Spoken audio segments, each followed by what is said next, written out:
வணக்கம் நண்பர்களே, இந்த பதிவு நம்முடைய நண்பர்களுக்கானது. முக்கியமாக இதுக்கு முன்னாடி ஒரு வீடியோ நான் போட்டிருந்தேன் இல்லைங்களா, அதில் சில விஷயங்கள் சொல்லியிருந்தேன். அப்புறம் இந்த ப்ரைம் வீடியோவில் இந்த மெம்பர்ஷிப்பாக வருவீங்கள, அந்த ப்ரைம் வீடியோவில் சேவல் எப்படி டப்னி பார்க்குறது, அதுக்குண்டான என்னென்ன விஷயங்கள் செய்யணும், அது முழுமையான விஷயத்தை நான் ப்ரைம் வீடியோவில் நான் போட்டிருக்கிறேன்.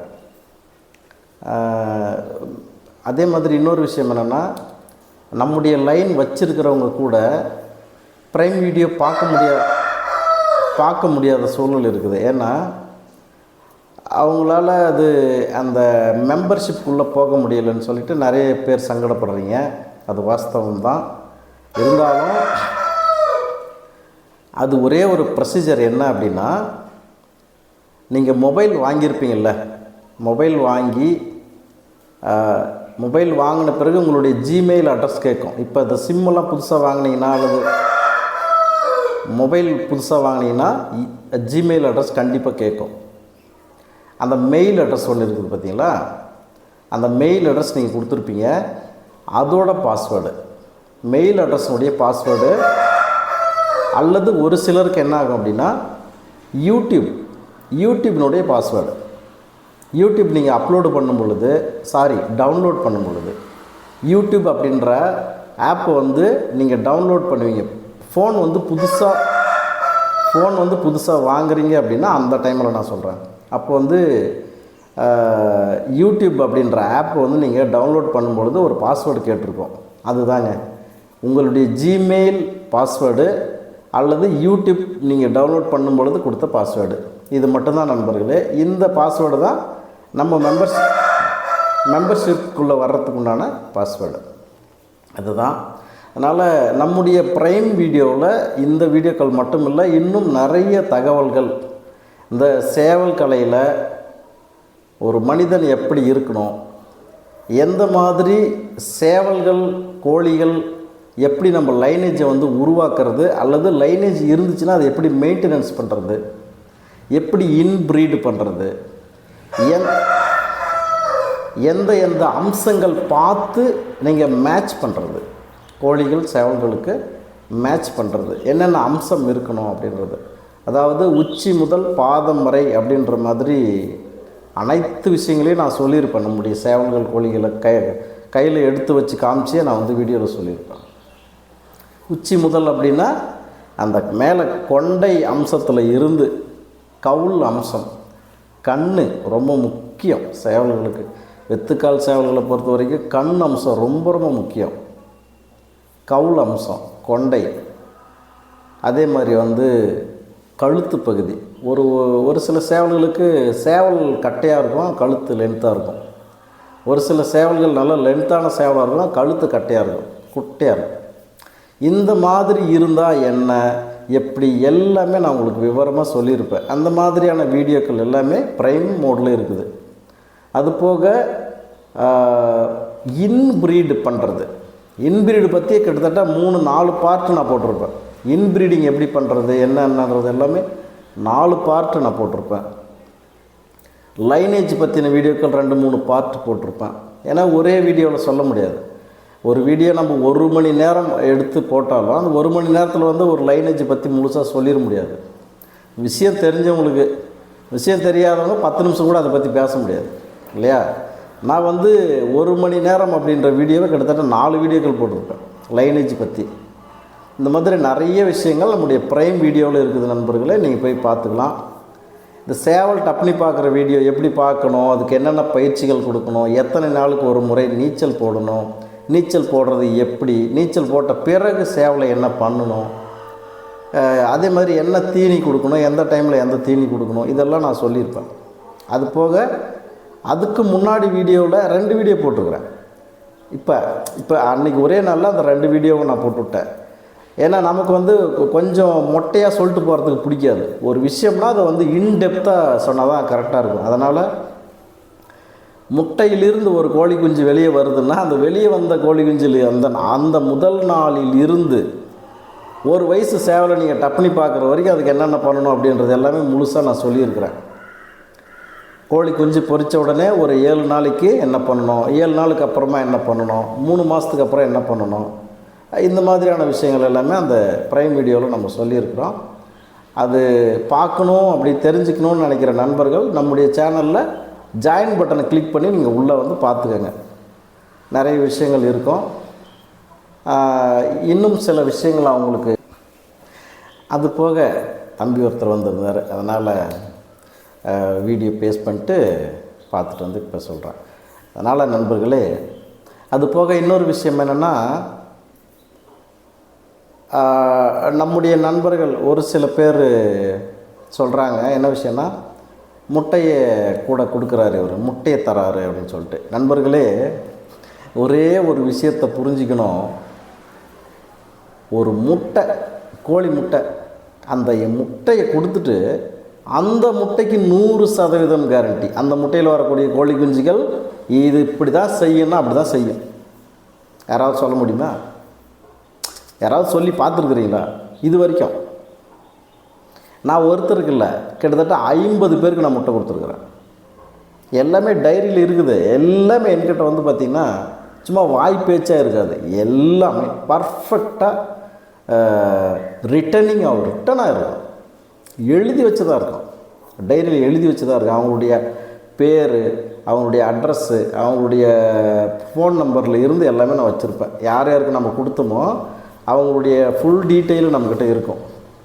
இப்போ ஒரு முட்டையை கொடுத்துட்டு அந்த முட்டையில் வரக்கூடிய கோழி குஞ்சுகளுக்கு கூட 100% கேரண்டி சொல்லி அதை வாங்கிட்டு போய் அவங்க அந்த கோழி குஞ்சுகளெல்லாம் பொரித்து பெருசான பிறகு அவங்க டப்புனி பார்த்துட்டு எங்கிட்ட சொல்கிறாங்க, ஆமாண்ணா நீங்கள் சொன்னது 100% உண்மை.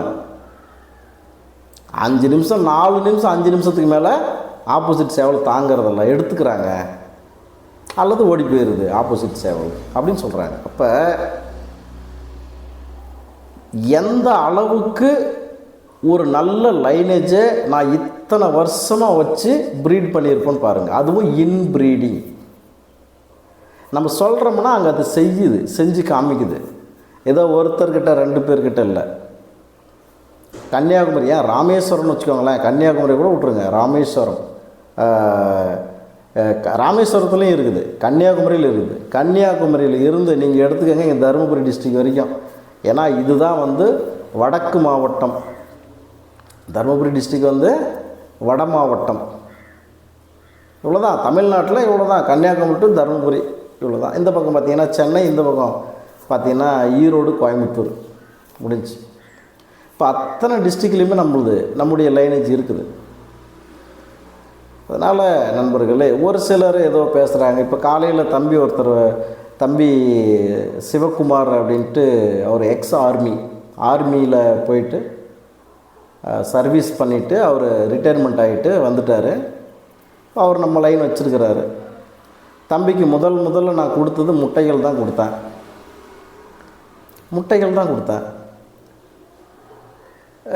அவர் சொல்கிறாரு 5 முட்டை என்னமோ வாங்கிட்டு போனார், 5 6 வாங்கிட்டு போனார். 4 பொட்டை கோழி தான் இருக்குது, சேவல் இல்லைண்ணா அப்படின்னாரு. அப்புறம் அதுக்கு ஒரு சேவலும் கொடுத்தேன்.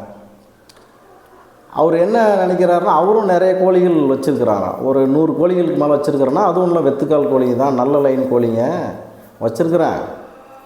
சரி, இந்த கோழிங்க நீங்கள் கொடுத்ததை வந்து ரொம்ப பொக்கிஷம் மாதிரி நான் பார்த்து வச்சுட்ருக்கிறேன். அந்த கோழிகள் ஏதாவது இதுக்கிட்ட சண்டை போட்டுச்சுன்னா ரொம்ப, ஏன்னா அவர் இது வரைக்கும் பார்த்தது எப்படின்னா மணிக்கணக்கில் சண்டை போட்டு அப்படியே சண்டை போட்டுகிட்டே இருக்கும். எல்லாம் மூஞ்சி கழுத்தெல்லாம் காயமாயிட்டு ரொம்ப முடியாத போயிடும் அப்படின்ற மாதிரி தான் இது வரைக்கும் பார்த்தது. ஆனால் உங்கள் கோழிங்க வெடை கோழிங்க தான், வெடை கோழிங்க தான். அவர்கிட்ட இருக்கக்கூடிய பெரிய கோழிகள்கிட்ட சும்மா சண்டைக்கு, அதாவது சும்மா போகும்போது இவர் நினைக்கிறார் பெரிய கோழிக்கிட்ட மாட்டுது, என்ன ஆயிடுது தெரியல அப்படின்னு. போயிட்டு சும்மா 2 கால் வீசிச்சுன்னா போதும், நம்ம வெடை கோழிங்க 2 கால் அடித்தா அவர்கிட்ட இருக்க பெரிய கோழிங்கெல்லாம் ஓடி போயிடுதுன்றார். எப்படி செய்யுதுன்னே தெரியலனா, ஆனால் ஓடி போயிடுதுங்கண்ணா. நான் நினச்சேன் எப்படி இருந்தாலும் ஒரு 10 நிமிஷம் 20 நிமிஷம் சண்டை போட்டு இந்த முகமெல்லாம் அந்த கழுத்தெல்லாம் காயமாகி வீங்கி போயிடும் நான் நினச்சேன். அந்த அளவுக்கு இது விடுறதே இல்லை, சும்மா 2 கால் அடிச்சாவும் ஓடி போயிருங்க பெரிய பெரிய கோழிங்க கூட அப்படின்றார் காலையில். அது போக இன்னொரு விஷயமும் சொன்னார். அந்த விஷயத்துக்காக தான் இந்த வீடியோவை முக்கியமாக நான் போடுறது. அங்கே இருக்கக்கூடிய அவருடைய நண்பர்கள், தம்பி சிவகுமாரனுடைய நண்பர்கள், அவங்க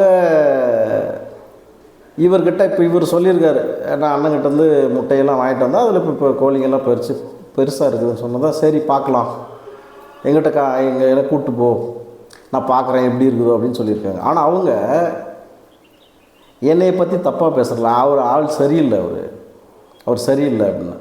எப்படிப்பா சரியில்லை அப்படின்னா, அதாவது இன்னொரு முழுமையான விஷயம் சொல்லிடுறேன். அவங்க என்ன சொல்கிறாங்கன்னா, ட்ரீட்மெண்ட் அப்படின்னா நம்ம ட்ரீட்மெண்ட்டு மட்டும்தான் அவங்களே சொல்கிறாங்களாம். ஆனால் என்னை அவங்களுக்கு பிடிக்கல, அதுக்கும் காரணம் இருக்குது, நான் சொல்கிறேன், அப்புறம் சொல்கிறேன்.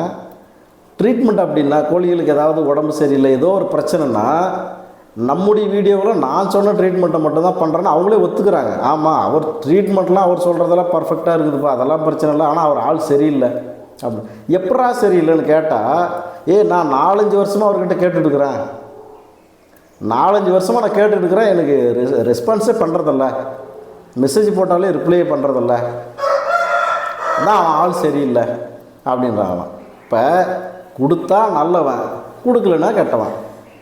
ஆள் சரியில்லைன்னா என்னன்னு நீங்கள் முதல்ல புரிஞ்சுக்கணும். ஒரு மனிதன் சரியில்லை, அவன் ஆளே சரியில்லை பார்த்து அப்படின்ற அளவுக்கு இருக்குது அப்படின்னா அதுக்கு சில காரணங்கள் இருக்கணும். ஒன்று, ரொம்ப முக்கியமான விஷயம், பொய் பேசுகிறவனாக இருக்கணும்.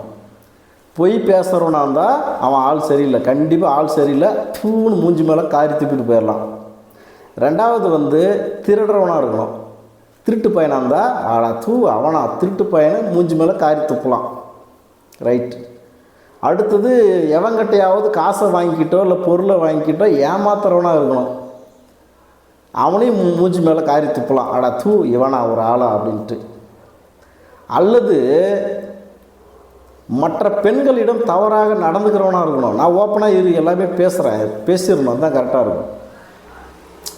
கண்ட பொம்பளைங்கிட்ட எல்லாம் கையை பிடிச்சி இழுக்கிறது பண்ணுறது, இல்லை வீதியில் போகிற பெண்களை தப்பாக பேசுறது, அந்த மாதிரி இருக்கிற மனிதனாக இருந்தால் காரி மூஞ்சி மேலேயும் துப்பலாம், வேறு அது மேலேயும் துப்பலாம், காரி துப்பலாம். நீங்கள் தப்பாக நினச்சிக்காதீங்க, நான் இது உள்ளே ரொம்ப ப்ரெஷர் இருக்குது, எனக்கு வெளியே காமிச்சிக்கல, சிரிச்சிக்கினே பேசுகிறேன், அவ்வளோதான். இப்படி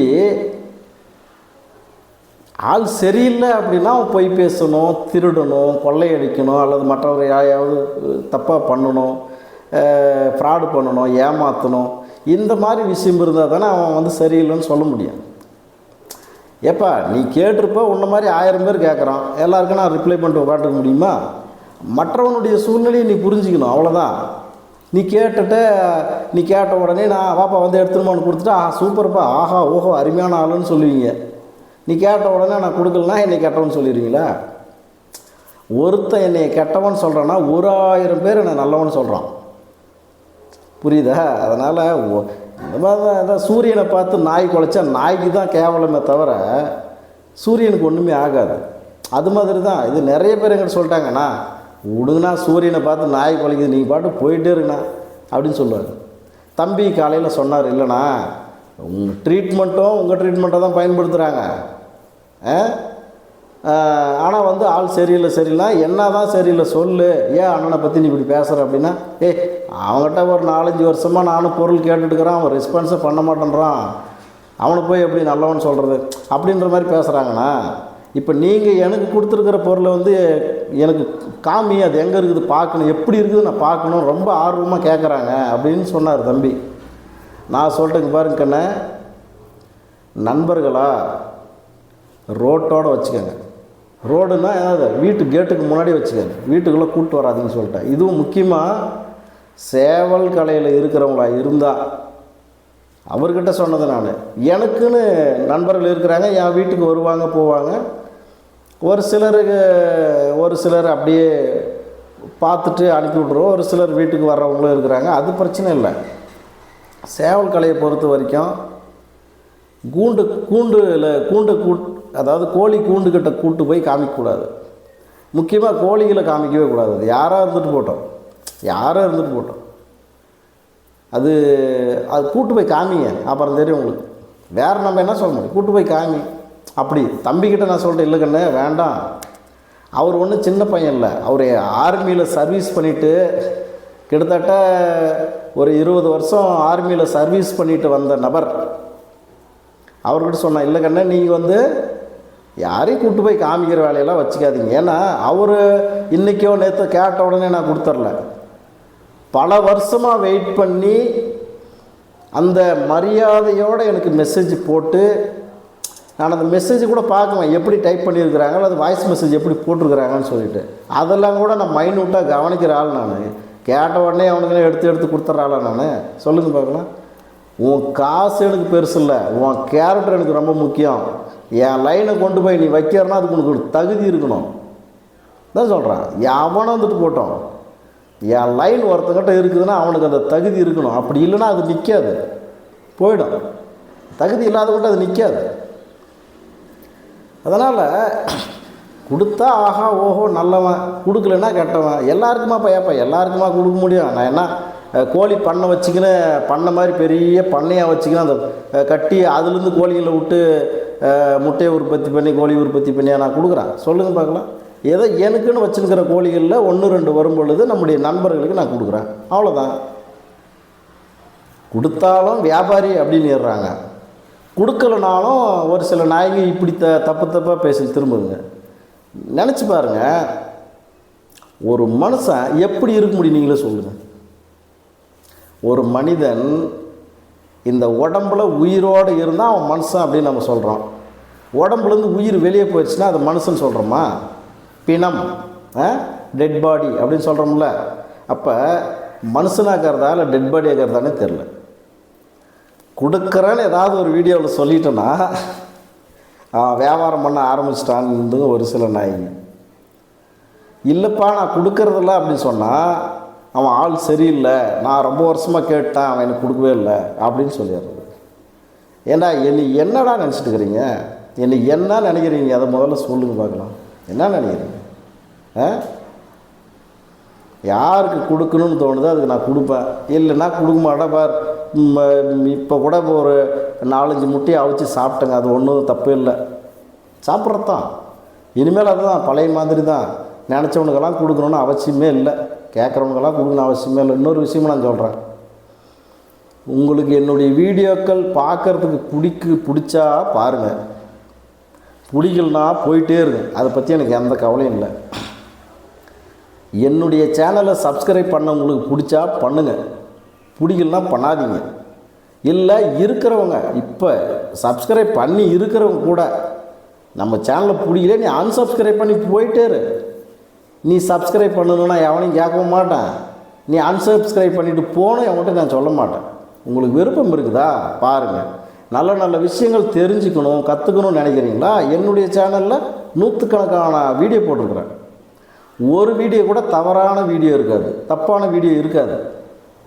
ஒரு குடும்பத்தில் ஒரு மனிதன் எப்படி இருக்கணும், அவனுடைய குடும்பத்தில் எப்படி வாழணும், சமுதாயத்தில் எப்படி 4 பேர்கிட்ட நடந்துக்கணும், அத்தனை விஷயமும் நம்ம வீடியோக்கள் இருக்கும். ஒரு குழந்தைகளை எப்படி வளர்க்கணும், குழந்தைகள்கிட்ட தாய் தகப்பனை எப்படி நடந்துக்கணும், எல்லாத்துக்குமே வீடியோ இருக்குது. நம்ம கல்வி சம்மந்தப்பட்ட விஷயங்களுக்கு வீடியோ போட்டிருக்கிறேன், எல்லாத்துக்குமே வீடியோ போட்டிருக்கிறேன். அதனால் நீ சப்ஸ்கிரைப் பண்ணாதப்போ அதை பற்றிலாம் எனக்கு கவலை இல்லை. இப்போ நம்ம இந்த ப்ரைம் மோடில் வீடியோ போடுறோம்ல, அதில் பார்த்திங்கன்னா நிறைய விஷயங்கள் நல்ல நல்ல விஷயங்கள் சொல்லியிருப்பேன். இனிமேல் போடக்கூடிய வீடியோக்களில் முக்கியமான விஷயங்கள் இந்த சேவல் கலையை பற்றி, முக்கியமாக சேவல் கலையை பற்றி ரொம்ப இது நுணுக்கமான விஷயங்கள் வெளியில் யாருமே சொல்ல மாட்டாங்க அப்படின்றத கூட நம்ம வீடியோவில் ஆல்ரெடியே நம்ம சொல்லிட்டோம். ஆனால் அந்த விஷயங்கள் எல்லாமே ப்ரைம் மோடில் வச்சுருக்கிறேன் நான், பப்ளிக் மோடில் இல்லை. பப்ளிக் மோடில் தான் பல வருஷமாக இருந்தது. ஒரு டென்ஷன் காரணமாக எல்லா வீடியோவுமே நான் ப்ரைம் மோடில் போட்டு விட்டுருந்தேன். அதுக்கப்புறம் நிறைய நண்பர்கள் இப்படி பண்ணிட்டா எப்படி, நான் உங்களை நம்பி நம்ம எவ்வளோ பேர் பார்த்துட்டுங்க, ஆனால் நீங்கள் தான் அப்படின்ற நிலைமைக்கு நாங்கள் வந்த பிறகு இப்போ வீடியோவும் போட மாட்டேன்றீங்க அப்படின்னு சொன்னாங்க. அதனால் அந்த ப்ரைம் மோடில் இருந்ததெல்லாம் கொஞ்சம் எடுத்து பப்ளிக் மோடில் போட்டு விட்டேன். மற்றபடி ப்ரைம் மோடில் தான் நம்மளுடைய முக்கியமான வீடியோக்கெல்லாம் இருக்குது. ஏன் யூடியூப் சேனலவே டெலிட் பண்ணிட்டு போயிடலான்னு முடிவு பண்ணியிருந்தேன். எப்போ இப்போ கொஞ்ச நாளைக்கு முன்னாடி 1,00,000 சப்ஸ்கிரைபருக்கு பக்கம் கிட்ட நெருங்கிடுச்சு. 99,000 சப்ஸ்கிரைபருக்கு மேலே வந்துட்டாங்க. அப்போவே யூடியூப் சேனல் வேணாம், என் மயிறு வேணாம் போடான்ட்டு டெலிட் பண்ணிட்டு போயிடலான்னு முடிவு பண்ணிட்டு நான் இந்த டென்ஷனே நம்மளுக்கு தேவையில்லைன்னு. அப்புறம் நண்பர்கள்லாம் சொல்லி நீ வீடியோவை கூட போடாதப்பா, அமைதியை விட்டுருப்பான்னு என்னுடைய ஃப்ரெண்டுங்க, என்னுடைய நண்பர்கள், என்னுடைய கிளாஸ்மேட்ஸ் கூட ஒர்க் பண்ணுறவங்க, அந்த மாதிரி அவங்க வந்து என் கூட படித்தவங்க, என் கூட ஒர்க் பண்ணுறவங்க, நீ வீடியோ போடாத, உனக்கு விருப்பம்லாம் விட்டுரு, ஆனால் எதுக்கு நீ சேனலை வந்து டெலிட் பண்ணுற, இருக்கட்டும் இருந்துட்டு போட்டு விடுப்பா, எவ்வளோ பேர் பயனடைகிறாங்க அப்படின்னு சொல்லி என்னை கொஞ்சம் சமாதானப்படுத்தினாங்க. இல்லைனா இந்த சேனலை கிட்டத்தட்ட ஒரு 7-8 மாதத்துக்கு முன்னாடியே நான் டெலிட் பண்ணிட்டு போயிட்டே இருந்திருப்பேன். எனக்கு தேவையில்லை போட என் மயிறு. அந்த மாதிரி என்னையை பொறுத்த வரைக்கும் பாருங்கள், ஒரு 100 வயது மனிதன் எவ்வளோ அனுபவப்பட்டிருப்பானோ அவ்வளோ அனுபவத்தை நான் இந்த வயசுலேயே இல்லை, நான் 10-15 வயசுலேருந்தே நான் ரொம்ப கஷ்டப்பட்டு வளர்ந்தவன். ரொம்ப பல்வேறு பிரச்சனைகளில் பார்த்தவன். நான் கஷ்டப்பட்டுனா எனக்கு சாப்பாட்டுக்கு வழி இல்லாமல் கஷ்டப்படலை. எங்கள் அப்பா வந்து சுகர் மில்லில் சூப்பர்வைசராக இருந்தார், கவர்மெண்ட் சேலரி, சாப்பாட்டுக்கெல்லாம் எங்களுக்கு எந்த பிரச்சனையும் இல்லை. காசு பணத்துக்கெல்லாம் அப்போல்லாம் எப்பயுமே பிரச்சனை இல்லாமல் தான் இருந்துச்சு. அவர் வந்து மாதம் சம்பளம் வாங்குகிற ஆள் எங்கள் அப்பா, அதனால் காசு மாதம் வந்துடும், அது பிரச்சனை இல்லை. கஷ்டம்னா மனதாலும் உடலாலும் இந்த பல்வேறு கஷ்டங்கள் நான் பட்டுட்டேன், அதையெல்லாம் நம்ம வெளியில் சொல்ல முடியாது. அதனால் நண்பர்களே, ஏன் இவ்வளோ அனுபவபூர்வமாக நான் பேசுகிறேன்னா அதுதான் காரணம். என்னுடைய கஷ்டங்கள், என்னுடைய துன்பங்கள் தான் இப்போ வெளிப்படுது. அதனால் எல்லாமே ஒரு பெரிய விஷயமே இல்லை, எதுவாக இருந்தாலும் சரி. நான் தான் சொல்கிறேன் இல்லைங்க, ஒரு மனிதனுக்கு எதுவுமே நிரந்தரம் கிடையாது. 100% இதை வந்து ஒத்துக்கிறவங்க அவங்க தான் உண்மையான அனுபவப்பட்ட மனிதர்கள். எதுவுமே நிரந்தரம் இல்லைங்க. இந்த உடம்புல இருக்கிற உயிரும் நிரந்தரம் இல்லை, அந்த உயிரோடு இருக்கக்கூடிய இந்த உடம்பும் நிரந்தரம் இல்லை. அப்போ இதுவே நிரந்தரம் இல்லை அப்படின்னும் போது வேறு என்ன நம்மளுக்கு நிரந்தரமாக வந்துட போகுது சொல்லுங்கள் பார்க்கலாம். இயற்கையில் இருக்கக்கூடிய ஒவ்வொரு விஷயமும் நிரந்தரம். இயற்கை, இந்த காடுகள், மலைகள், வானத்திலிருந்து பொழியக்கூடிய மழை, கடல், பூமி, இந்த கிரகங்கள், இதெல்லாம் நிரந்தரம். ஆனால் நம்ம ஏதோ நினச்சிக்கிறோம், நம்ம வீடு பயங்கரமாக நிரந்தரமாக இருக்கணும். வீடு நிரந்தரமாக இருக்கும், நீ இருப்பியா? அதான் நான் கேட்குறேன். இப்போ வீடு பெரிய பங்களா கட்டிட்டுப்பா, அது 100-200 வருஷம் இருக்குது, நீ இருப்பியா? முதல்ல 1 கோடி ரூபாய், 10 கோடி, 100 கோடி, 1000 கோடி மக்களுடைய காசை வந்து கொள்ளையடிக்கிறாங்க அரசியல்வாதி நாய்ங்க, நிறைய நாய்கள். நான் அப்படி தான் சொல்லுவேன். சோத்துக்கு வழி இல்லாத அரசியலுக்கு வந்த நாய்ங்கெல்லாம் நீ பல 1000 கோடிக்கு சொந்தக்காரன். எப்படி வந்துருச்சு உங்களுக்கு பல 1000 கோடிகள்? ஏண்டா, நீதியோட நேர்மையோட நியாயமாக சம்பாதிச்சா பல 1000 கோடி சம்பாதிக்க முடியுமாடா? நீ இன்னும் 10 ஜென்மம் எடுத்தால் கூட பல 1000 கோடி சம்பாதிக்க முடியாது. அப்போ எப்படி வந்துச்சு அந்த காசு? அப்போ நீ போய் பேசி ஏமாற்றி ஊழல் பண்ணி தானே சம்பாதிச்சிருக்கிற. ஏண்டா, அத்தனை 1000 கோடியை நீ சம்பாதிச்சாலும் அது நிரந்தரமாக இருக்கும். நீ இருப்பியா? இல்லை. இதையெல்லாம் ஜனங்க புரிஞ்சுக்கினாவே போதும், எந்த தப்புமே நடக்காதுங்க. கொள்ளையடிக்கிறது, திருடுறது, ஏமாத்துறது, ஒருத்தங்கிட்ட பொய் பேசி ஏமாற்றுவான், ஒருத்தங்கிட்ட பொய் பேசி ஏமாற்றி வாங்கிட்டு போகிறது. ஏன்னா எவ்வளோ நாள்ரா அது இருந்துட்டு போகுது? அது பொய் பேசி ஏமாற்றி வாங்கி வச்சு அது எவ்வளோ நாள்ரா நீ வச்சுன்னு போகிற? இல்லை நீ எவ்வளோ நாள் இருந்துட போகிற? இல்லை அது எவ்வளோ நாள் உங்கள்கிட்ட இருந்துட போகுது? ஜனங்களுக்கு புரியவே மாட்டேது நண்பர்களே. உண்மையிலே இதெல்லாம் இப்போ வேதனையாக இருக்குது எனக்கு. டேய், உன்னுடைய உழைப்புக்கு தகுந்த ஊதியத்தை வாங்கிட்டு போட. ஒரு டெண்டர் எடுக்கிறான்னா, ஒரு பிரிட்ஜு டெண்டர் எடுக்கிறான், ஒரு பில்டிங் கான்ட்ராக்ட் எடுக்கிறான், அதாவது வந்து கவர்மெண்ட் பில்டிங் ஏதோ ஒன்று, அல்லது கவர்மெண்ட் ரோடு டெண்டர் எடுக்கிறாங்க அல்லது கான்ட்ராக்ட் எடுக்கிறாங்கன்னா, ஒரு 100 ரூபாய்க்கு ஒரு கான்ட்ராக்ட் எடுக்கிறான்னு வச்சுக்கலாம். ஒரு 100னா 100%. இந்த 100 ரூபாய்க்கு கவர்மெண்ட் காசை கொடுத்துருதுன்னா இவன் 40 ரூபா கூட அதுக்கு செலவு பண்ணுறதில்ல, 60 ரூபாய் அவன் எடுத்துக்கிறான். 40 ரூபா செலவு பண்ணால் கூட நல்லாயிருக்கும், ஆனால் அவன் 20 ரூபா தான் செலவு பண்ணுவான். அப்போ அந்த ரோடு எப்படி இருக்கும்? அந்த பிரிட்ஜு எப்படி இருக்கும்? சொல்லுங்கள், அந்த பில்டிங் எப்படி இருக்கும்? இது இப்போ அது ஏன்னா அதில் ஊழல் பண்ணி எடுத்துன்னு போய் மட்டும் நீ என்ன பெரிய 10 அடி உயரம் வளர்ந்துட போறியா, இல்லை 150 கிலோ வளர்ந்துட போறியா, இல்லை உனக்கு பயங்கரமான அறிவு வந்துட போதா? சொல்லுங்க பார்க்கலாம். ஒன்றுமே இல்லை. திருட்டு பசங்க இந்த மாதிரி வந்து காசை கொள்ளையடிக்கிறாங்க. ஜனங்களை வந்து ஏழையாக இருக்கக்கூடிய மக்களை ஏழையாகவே வைத்து கொண்டிருக்கிறார்கள். ரொம்ப அநியாயம் இல்லையா அது? இதெல்லாம் பார்க்கும்போது எனக்கெல்லாம் மனசு, நான் வந்து அரசியல் எனக்கு தெரியாதுன்னு நினச்சிக்காதீங்க. பயங்கரமாக அதில் வந்து நான் ஆராய்ச்சி உண்மையிலே சொல்கிறேன். அவ்வளவு விஷயங்கள் அரசியலை பற்றி நான் தெரிஞ்சு வச்சுன்னுக்கிறேன். ஆனால் அது பேசக்கூடாது, என்னத்துக்கு நமக்கு தேவையில்லாதுன்னு சொல்லிட்டு நான் விட்டுறது. நம்ம இப்போ இந்த பொது வெளியில் இந்த சமூக ஊடகங்களில் வந்து நம்ம பேசணுமா தப்பாகி போயிடும்னு சொல்லி நான் பேசுகிறதில்ல. ஆனால் என்கிட்ட வந்த நண்பர்களுக்கு தெரியும், ஏதோ ஒரு டாபிக் பேசிட்டே இருப்பேங்க, திடீர்னு அரசியல் பற்றி பேச ஆரம்பிச்சிருங்க. அது 2 மணி நேரம் போகும் அந்த டாபிக். அப்போ அந்த 2 மணி நேரத்தில் அப்படியே அலசி ஆராய்ஞ்சுன்னு வந்துடுவோங்க. எந்தெந்த கட்சி ஏது, எவன் அவன் இவன் எவன் எல்லாரை பற்றி பேசிடுவோங்க அரசியல். ஏன்னா ஒவ்வொரு மனிதனும் அரசியலுக்குள்ளே தான் இருக்கிறாங்க. நம்ம ஓட்டு போடுற தகுதி வந்துடுச்சுன்னா அரசியலுக்குள்ளே இருக்கிறோன்னு அர்த்தம். ஆனால் இன்றைக்கி இருக்கக்கூடிய நாய்கள் ரொம்ப கேவலமான நாய்கள். ஆனால் அதுக்கு தான் சொல்கிறேன், புதிய மனிதர்களை உள்ளே வரவைங்க, புதிய மனிதர்களை உள்ளே வரவைங்க. புதிய மனிதர்கள் அரசியலுக்கு வந்திருக்கிறாங்க. இப்போது நல்ல நல்ல மனிதர்கள் வந்திருக்கிறாங்க. தயவுசெய்து அவங்களுக்கு ஓட்டு போட்டு இந்த தமிழ்நாட்டையும் இந்த இந்தியாவை நம்ம காப்பாற்றணும். அதுதான் ரொம்ப முக்கியம். இப்போ நான் ஒருத்தனே ஓட்டு போட்டால் அப்படி ஜெயிச்சிருவாங்களா? இப்போ நான் உங்களுக்கு சொல்கிறேன், நீங்கள் ஒரு 10 பேருக்கு சொல்லணும். ஆண்ட கட்சிகள் எல்லாம் ஒளிஞ்சு சாவட்டும், ஒளிஞ்சு நாசமாக போட்டோம், தேவையில்லை நமக்கு. இனிமேல் புதிய நபர்கள் முக்கியமாக வந்து படித்த நபராக இருக்கணும், நல்லா படித்த ஆளாக இருக்கணும். அது ரொம்ப ரொம்ப முக்கியம். இல்லை நான் அவரெல்லாம் என் தலைவன்லாம் இங்கிலீஷில் பயங்கரமாக பேசுகிறான்ப்பா, இங்கிலீஷில் பேசுகிறேன். என்னடா இங்கிலீஷ் அப்படின்றது வந்து அதாவது லாங்குவேஜ் அப்படின்னு சொல்கிறாங்க, அவ்வளோதான். அது ஒரு மொழி. ஆங்கிலம் என்பது ஒரு மொழி, அது அறிவு அல்ல அப்படின்னு நம்ம சொல்கிறோம். இப்போ இங்கிலீஷில் பேசிட்டாங்கன்னாவே அப்படியே எங்கள் அப்பா பயங்கரமான நாலேஜுப்பா, நான் இப்போ செம்ம நாலேஜ், என்ன இங்கிலீஷில் பேசுகிறாரு தெரியுமா அப்படின்னு. சினிமா நடிகர்கள் சில பேர் உள்ளே வராங்க. இப்போ சினிமா நடிகர்கள் வந்து எப்படி இருந்தாலும் ஆங்கிலம் கற்றுக்குவாங்க, கண்டிப்பாக ஆங்கிலம் அவங்களுக்கு தெரியும், பிற மொழிகளும் தெரியும். ஏன்னா அவங்க தான் ஊரெல்லாம் சுற்றுறவங்க இல்லையா, ஊர் நாடெல்லாம் சுற்றுறவங்க, அவங்களுக்கு லாங்குவேஜ் கற்றுக்குவாங்க. அது ரொம்ப நல்ல விஷயந்தான்.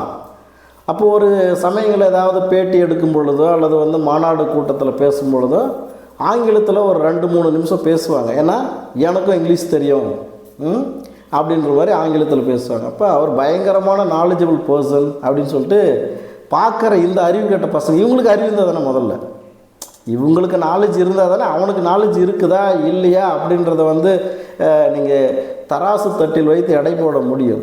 இவங்களுக்கே இல்லை, அப்புறம் எப்படி? ஆங்கிலத்தில் பேசட்டும் தமிழில் பேசட்டும், நான் அதை சொல்லவே இல்லை. நன்கு படித்தவராக இருக்க வேண்டும்.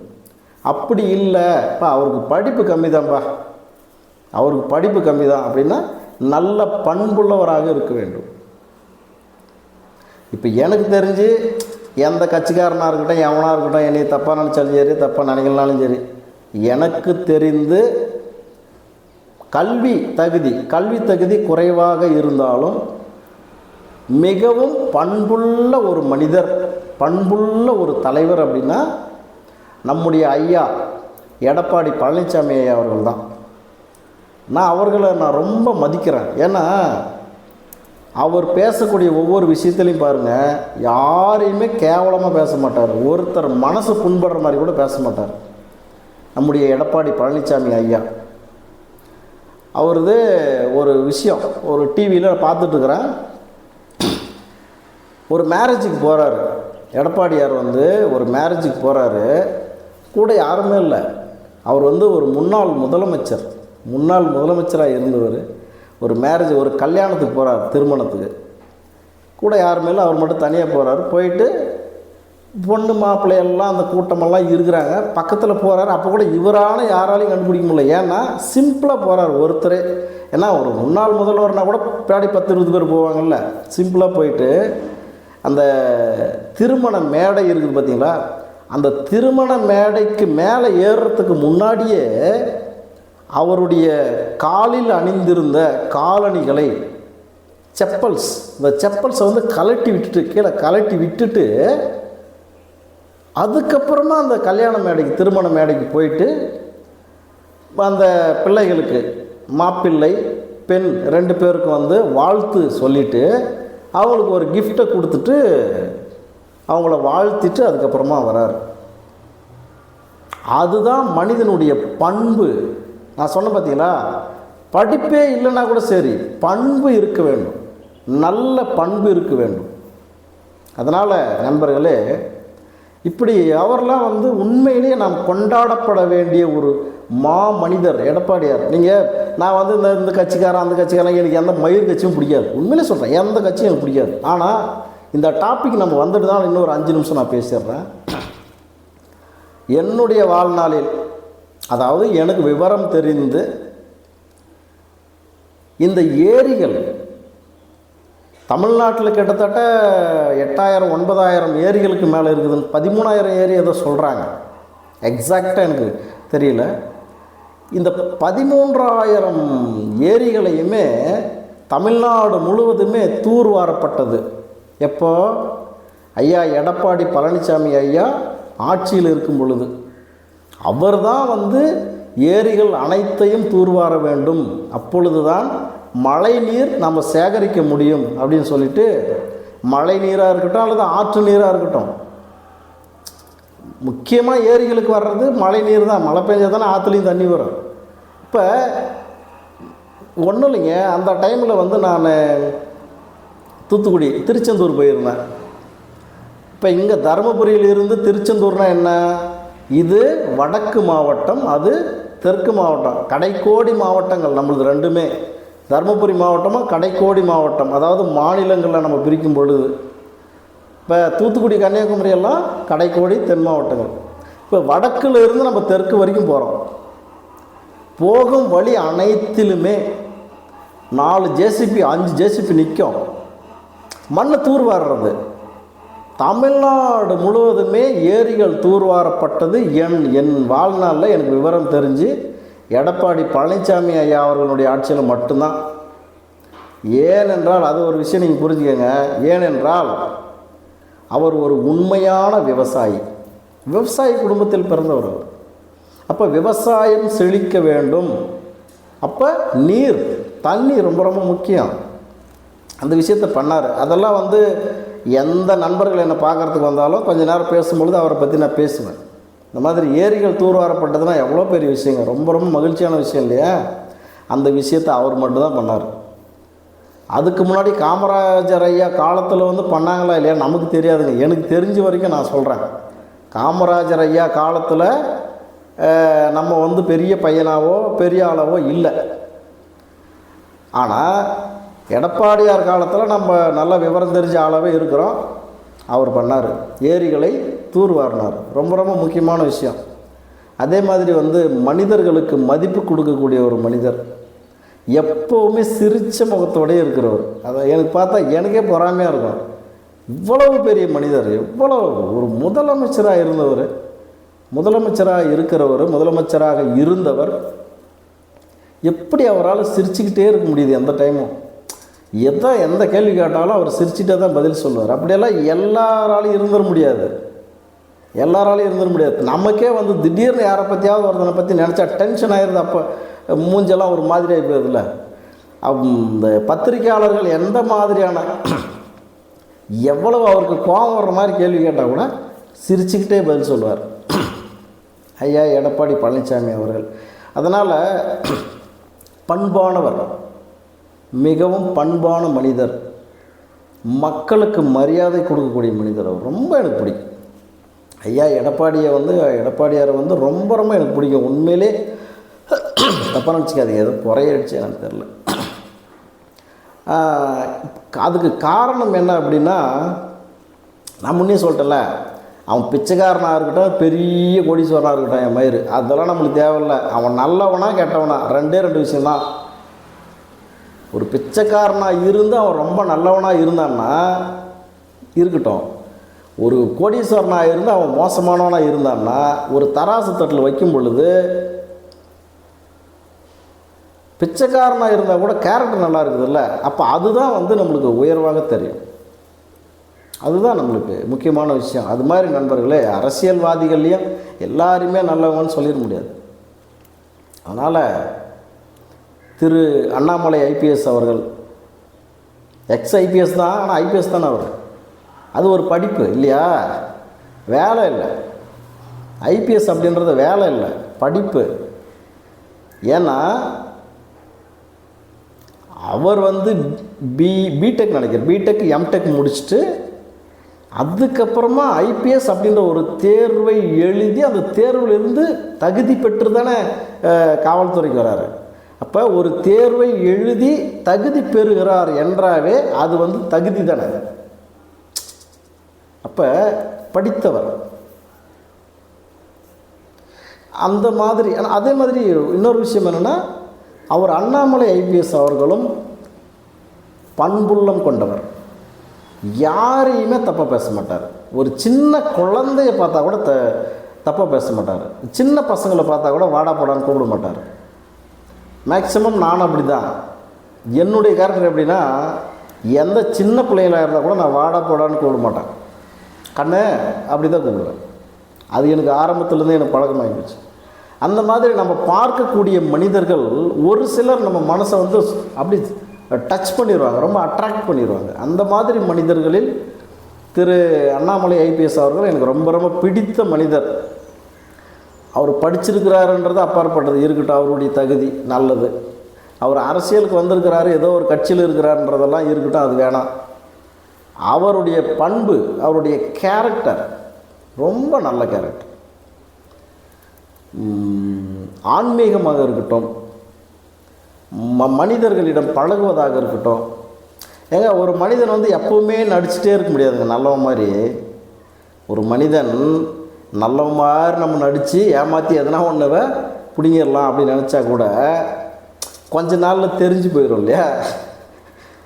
நம்ம ஊரில் சொல்லுவாங்க பழமொழி, பெரியவங்க, டேய் பல நாள் திருடன் ஒரு நாளைக்கு மாட்டுவான்,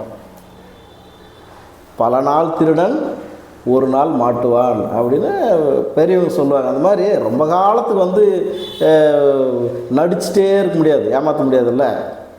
இப்போ இவர் வந்து கூட கிட்டத்தட்ட 2-3 வருஷம் ஆயிடுச்சுன்னு நினைக்கிறேன். திரு அண்ணாமலை ஐபிஎஸ் அவர்கள் இந்த அரசியலுக்கு பிஜேபி கட்சிக்கு வந்து ஒரு 2-3 வருஷம் ஆயிடுச்சுன்னு நினைக்கிறேன். அப்படியே நல்லவர் மாதிரி நடிச்சிட முடியாதுல்ல. அவர் நல்லவர் தான், உண்மையிலே அவர் நல்லவர் தான். ஒரு கர்நாடக மாநிலத்தில் போய் ஐபிஎஸ் அதிகாரியாக இருந்து அங்கே கர்நாடக சிங்கம் அப்படின்ற பேர் அவங்களே வச்சு தான், நாம் ஒன்றும் வாயில் சொல்லிக்கல, அப்படின்ற பேரை வாங்கிட்டு வந்திருக்கிறாருன்னா எவ்வளோ நேர்மையான மனிதராக இருந்திருப்பார். அதனால் நல்ல மனிதர்கள், நேர்மையான மனிதர்கள் நம்மை ஆள வேண்டும். பொய் பேசுகிறவங்க, திருட்டு பசங்க, திருடுறவங்க, கொள்ளையடிக்கிறவங்க, கும்பலாக சேர்ந்து ஊழல் செய்கிறவங்க, இந்த மாதிரியானவர்கள் நம்மை ஆள்வதற்கு அவர்களுக்கு தகுதியும் அல்ல. நம்ம ஆள்வதற்கு அவங்களுக்கு தகுதி இருக்குதா சொல்லுங்கள் பார்க்கலாம். அதனால தான் நண்பர்களே, உங்களுடைய வாக்கு, ஏன்னா அடுத்த வருஷமே நம்மளுக்கு எலெக்ஷன் வரப்போகுது இல்லையா. அடுத்த வருஷமே வந்து சட்டமன்ற தேர்தல் வரப்போகுது. அப்போ அந்த தேர்தலுக்கு நீங்கள் இப்போ இருந்தே கூட யாருக்கு வாக்கு செலுத்தலாம்னு யோசிச்சு பாருங்கள். நல்ல மனிதர்கள் யார் மக்களுக்காக பேசுகிறாங்க, உண்மையாக யார் பேசுகிறாங்கன்னு பாருங்கள். முதல்ல மக்களுக்காக பேசுகிற மாதிரி நிறைய பேர் நடிப்பாங்க, அதெல்லாம் தேவையில்லை. உண்மையாக யார் இருக்கிறாங்கன்னு பாருங்கள். எனக்கு வெளிப்படையாகவே சொல்லிட்டேன், இந்த 2 மனிதர்கள் பண்புள்ளம் கொண்டவர்கள்.